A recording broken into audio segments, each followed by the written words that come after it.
অবশেষে সেই দিনটা চলেই আসলো, যে দিনটা সকাল সকালই কিন্তু দুজনে রেডি হয়ে বেরিয়ে পড়েছিলাম মাকে পুজো দিতে যাব।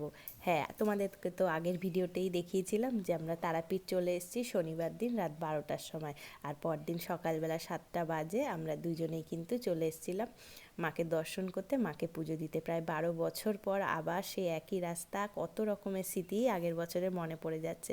আগের বার ছেলেকে নিয়ে গেছিলাম, ছেলে তখন আমার অনেক ছোট, ওকে এই কোলে নিয়ে এই লম্বা লাইনে দাঁড়িয়েছি, প্রায় 5 ঘন্টা কি 6 ঘন্টা আগেরবার লাইনে দাঁড়িয়ে মাকে পুজো দিয়েছিলাম।